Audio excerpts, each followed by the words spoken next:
본 내용은 투자 판단에 대한 참고용이며 모든 투자의 책임은 투자자 본인에게 있음을 알려드립니다. 특정 종목의 매수 또는 매도를 추천하는 것이 아니라는 점 다시 한번 명확히 밝힙니다. 안녕하세요. 주식으로 세상을 이해하는 시간입니다. 와, 지난 분석에 정말 좋은 피드백들을 많이 남겨주셔서 이번에는 더 알차고 깊이 있는 내용으로 준비해봤습니다. 정말 감사드려요. 자, 오늘 시장 정말 뜨거웠죠? 모두가 애타게 기다리던 그 산타 랠리 드디어 시작된 걸까요? 근데 보니까 이번 산타는 그냥 오는 게 아니라 AI라는 최첨단 루돌프를 타고 오는 것 같습니다. 오늘 이 뜨거운 시장의 심장부로 함께 들어가 보시죠. 자, 오늘 코스피 마감 지수부터 한번 볼까요? 와, 무려 1.82% 급등, 정말 대단하죠? 바로 지난주까지만 해도 AI 버블이다 뭐다 해서 분위기 완전 차가웠잖아요. 근데 딱 하루 만에 분위기가 180도 바뀐 거예요. 이건 그냥 잠깐 오르는 그런 기술적 반등이 아니고요. 우리 시장의 기초 체력, 그러니까 펀더멘털이 얼마나 탄탄한지를 제대로 보여주는 아주 의미 있는 숫자라고 할 수 있겠습니다. 아니, 도대체 무엇이 이렇게 강한 반등을 만들어냈을까요? 첫 번째 열쇠는요, 바로 간밤에 미국이랑 일본에서 불어온 아주 따뜻한 바람에 있습니다. 솔직히 우리 시장의 힘만으로는 이 정도 상승 설명하기 어렵거든요. 글로벌 투자 심리가 어떻게 변했는지 지금부터 하나하나 뜯어보겠습니다. 기억하시죠? 지난주에 오라클 실적 발표 딱 나오고 나서 AI 산업의 수익성에 대한 의구심, 이른바 AI 버블론이 슬슬 고개를 들었잖아요. 잘 달리던 경주마가 갑자기 헉헉하면서 숨을 고르는 그런 느낌이었죠. 그런데 말이죠. 단 하룻밤 사이에 이 모든 불안감을 한 방에 잠재우는 결정적인 소실이 3가지나 연달아 터져나왔습니다.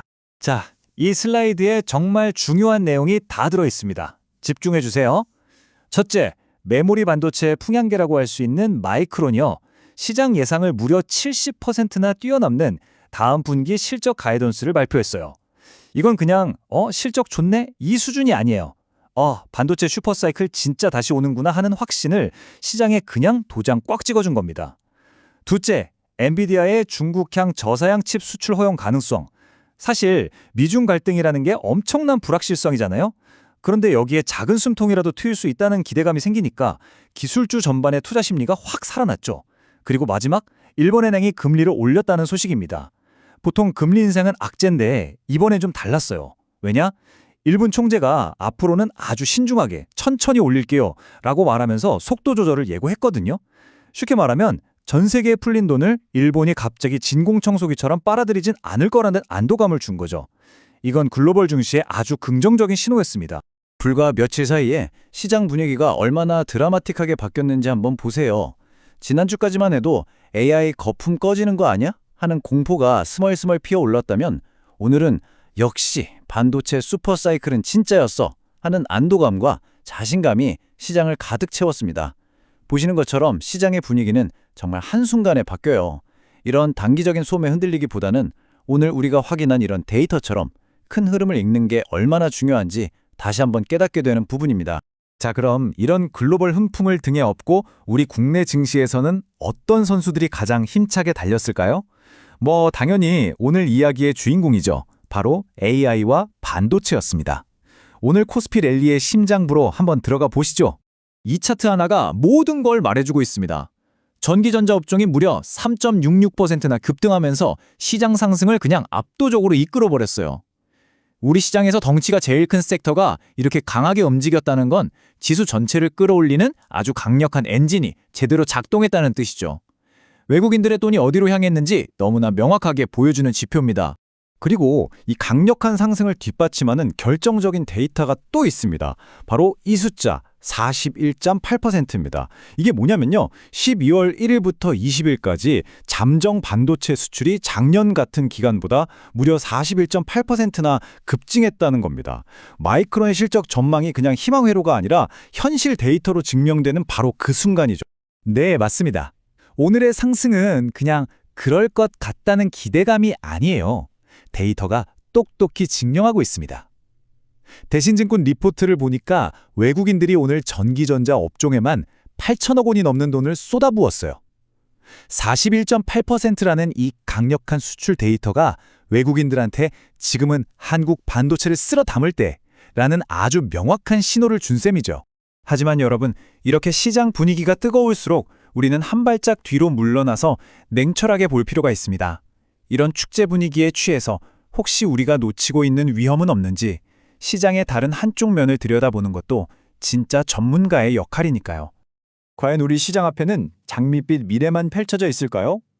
좋은 흐름 속에서도 항상 숨어있는 리스크를 점검해야 갑자기 나타날 수 있는 변수에 당황하지 않고 대비할 수 있습니다.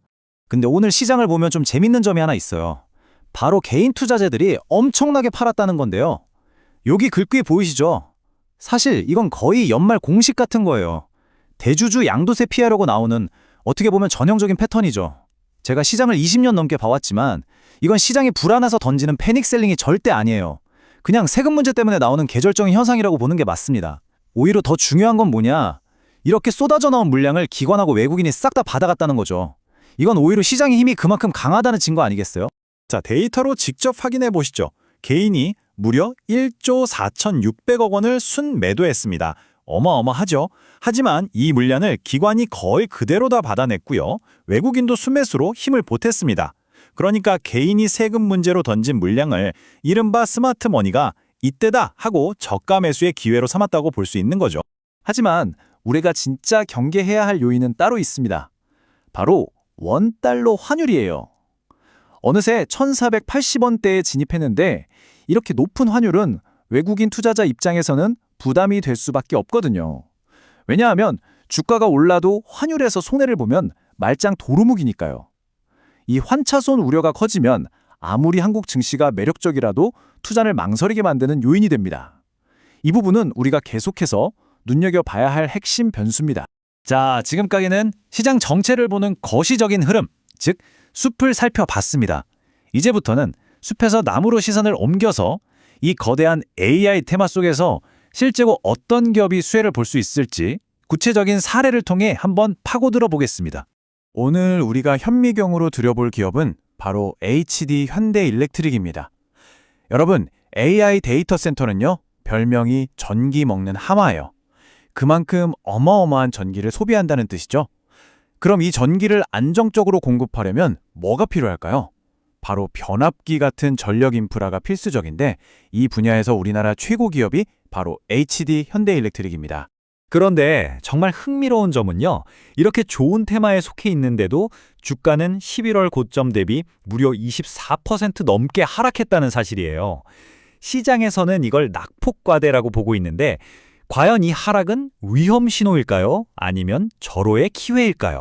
이 질문에 대한 답의 핵심은 바로 미국에 있습니다. 지금 미국은 AI 데이터 센터 짓느라 또 낡은 전력망 바꾸느라 수요가 폭발하고 있거든요. 그래서 초고압 변압기를 구하지 못해서 난리도 아니에요. 이건 뭐 공장 뚝딱 짓는다고 단기간에 해결될 문제가 절대 아니거든요. 그래서 앞으로 몇 년간은 계속될 구조적인 공급 부족 현상이라는 겁니다. NH투자증권이랑 GL리서치 자료를 종합해보면요. 미국 시장에서만 매년 200대가 넘는 변압기가 부족할 거라고 해요. 그런데 HD현대일렉트릭은 바로 이때에 맞춰서 2026년에 공장 증설을 완료할 계획입니다. 이게 뭘 의미하겠어요? 늘어나는 수요를 그대로 배출로 다 가져올 수 있다는 뜻이죠. 그 결과 2026년에는 예상 주당 순이익, 즉 EPS가 26,000원을 넘어설 걸로 전망됩니다. 그렇다면 현재의 주가 하락이 이 미래 성장성을 생각했을 때 오히려 매력적인 기회가 될 수 있다는 걸 보여주는 대목이죠. 자, 오늘 시장의 큰 흐름부터 구체적인 종목 분석까지 정말 숨가쁘게 달려왔는데요. 이 모든 분석을 싹 종합해서 남은 연말 우리 투자자들은 어떤 전략을 세워야 할지 명확하게 딱 정리해 드리겠습니다. 첫째, 시장의 주도주에 집중해야 합니다. 오늘 확실히 확인했죠? 지금 시장의 주인공은 반도체를 중심으로 한 수출주와 성장주입니다. 내 포트폴리오의 중심은 여기에 둬야 한다는 전략 계속 유지해야 합니다. 둘째, 연말에 개인이 세금 때문에 던지는 물량, 이거 무서워할 필요 전혀 없습니다. 오히려 스마트머니처럼 이걸 좋은 주식을 싸게 살 수 있는 기회로 활용하는 지혜가 필요해요. 마지막으로 AI라는 이 거대한 테마 안에서 시야를 더 넓혀야 합니다. 반도체만 볼 게 아니라 오늘 우리가 살펴본 전력 인프라처럼 AI 생태계가 커지면서 새롭게 생겨나는 숨겨진 수혜주들을 찾아내는 노력이 필요하다는 거죠. 오늘 분석을 마치면서 여러분께 질문 하나 드리고 싶습니다. 시장의 큰 흐름은 AI라는 걸로 명확해졌습니다. 그렇다면 다가올 2026년 여러분의 포트폴리오를 반짝반짝 빛내줄 차세대 AI 주도주는 과연 무엇이 될 거라고 생각하시나요? 이 질문에 대한 답을 스스로 찾아가는 과정, 그게 바로 성공 투자의 진짜 첫걸음이 될 겁니다. 오늘 내용이 조금이라도 도움이 되셨다면 구독과 좋아요 잊지 마세요. 여러분의 응원 하나하나가 시장의 핵심을 꿰뚫는 더 좋은 분석을 만드는데 정말 가장 큰 힘이 됩니다. 이상 주식으로 세상 이야기였습니다.